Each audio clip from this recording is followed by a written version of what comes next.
Meet the Cuban who immigrated to America with just $100 sewn into his underwear. And now his son is a presidential candidate. Rafael Cruz joins us live when we come back. Hey.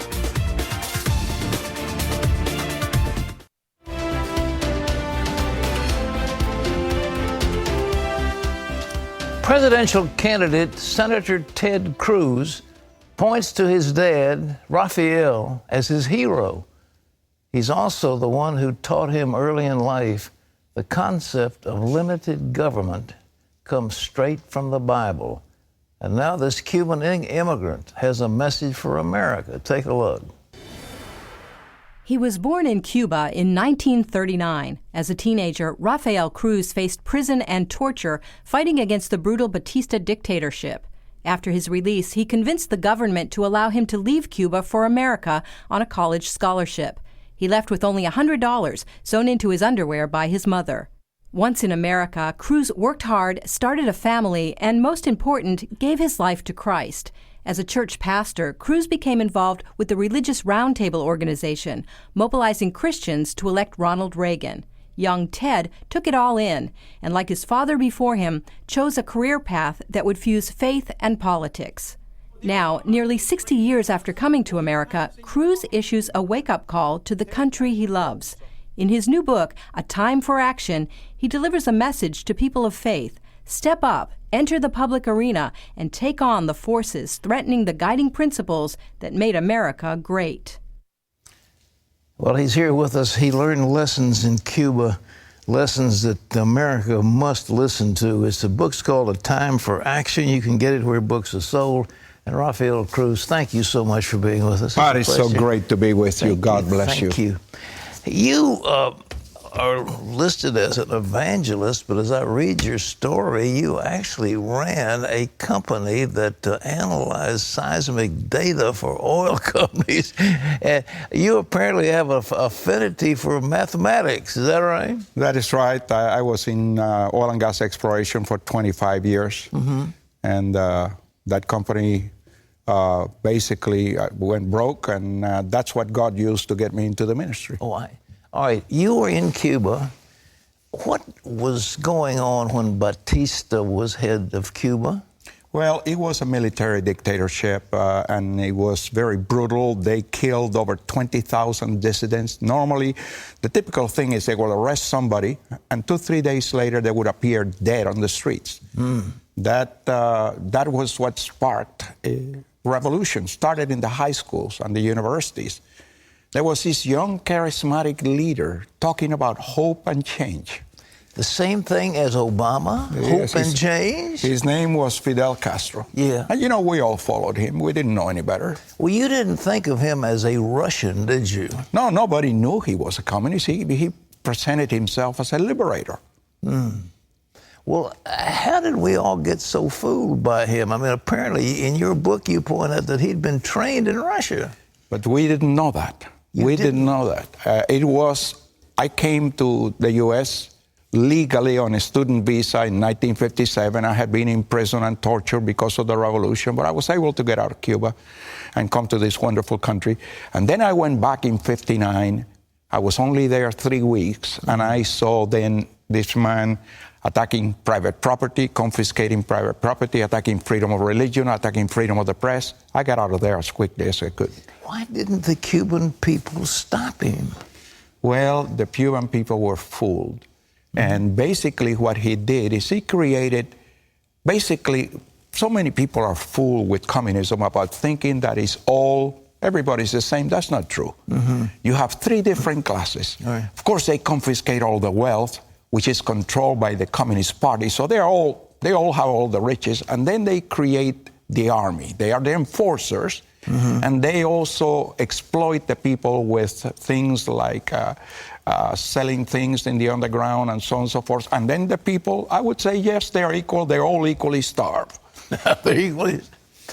What about taking away their weapons? Were the Cuban people disarmed? Absolutely. But historically, every tin-horn dictator has taken away the weapons from the people and then used them against the people. Stalin did it. Hitler did it. Pol Pot did it. Mao did it. Castro did. What about here in America? There's this cry from the left, we must disarm. It's that the arms, the guns are causing all this problem. Well, this is insidious. You know, President Obama is trying to use every time he can to disarm America. When Newtown occurred, he immediately tried to push gun control legislation. Even when we had the San Bernardino thing, immediately he was talking about gun control. But, you know, if you take away the guns, the only guns they're going to take away are the guns of law-abiding citizens. Yeah. The criminals are not going to relinquish their guns. And a population that is disarmed is under the threat of control. As a matter of fact, the Second Amendment was written to protect us against the government. Sure. What do you see the parallels between the United States and Cuba? If you wanted to warn people, you've written a book and you said it's the time for action. What action should we be taking now? Well, you know, we are where we are primarily because the church has been silent. For too many years, the church has believed this lie of separation of church and state. That is neither in the Constitution nor in the Declaration. 1962, when prayer was taken out of schools, the church remained silent. When the Bible was taken out of school a year later, in 1963, the church remained silent. Their excuse is a political issue. How can you call prayer a political issue? How can you call Bible study a political issue? But that's what the church did. The consequence of that, teen pregnancy skyrocketed after 1963, as so did violent crime. 10 years later, when abortion was legalized, the church again remained silent. Same excuse, it's a political issue. Well, you know, we have what we deserve. June 26, when we had this decision against traditional marriage by the Supreme Court, I'll tell you, this has been a wake-up call. How long are we going to remain silent? What do you see the future of America right now as it stands? I am very encouraged, Pat. I am very encouraged because precisely that decision on June 26, I think the devil overplayed his hand. And the church finally has realized we can be silent no more. It is time that we draw a line in the sand. You know, praise God that there's so much emphasis on 2 Chronicles 7:14. We must start on our knees in prayer. But 2 Chronicles 7:14 is only half the equation. All right. The second half is 2 Corinthians 5:20 that says that we are ambassadors for Christ. That means we're God's representatives here on earth. We're God's hands, we're God's feet, we're God's mouthpiece, and Jesus said, shout it from the housetops. How important do you think faith is? These candidates are running. Your son has been an outspoken advocate of Christian principles. What do you think the rest of them? Should they all speak out? Absolutely. You know, my son said the other day, a man that does not start his day on his knees is not fit to sit in the Oval Office. You know, if the foundations be destroyed, but what can the righteous do? We must return to the Judeo-Christian, the biblical, the constitutional foundations that this country was built upon. Otherwise, this country will be destroyed. What do you think of the debates that they're having? They've gotten so acrimonious.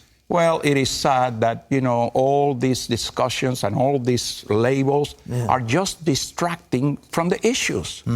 All it is distractions. We need to be talking about the issues that are facing America, which are very, very serious. Look at the tragic death of Justice Scalia, one of the most constitutionally sound justices we've ever had. And this could tilt the balance of the court. And like you said earlier today, this could be something that would affect America for the next 30 years. We don't have 30 years, Pat. That's right. Well, the Democrats are trying to force us to go along with an Obama nominee, which will tilt the court liberal. And the Republicans need to stand firm against it. They've got to hold up until they can get somebody that, is a solid conservative. Well, absolutely. And actually, for the last 80 years, no nominee for the Supreme Court has been confirmed in the last year of the election. We have an election in less than a year. We need to let the American people speak. If the Democrats want to appoint somebody, let them win the election. Then they will have the opportunity to appoint. The balance of the court cannot be tilted in a lame duck year. It's just not done.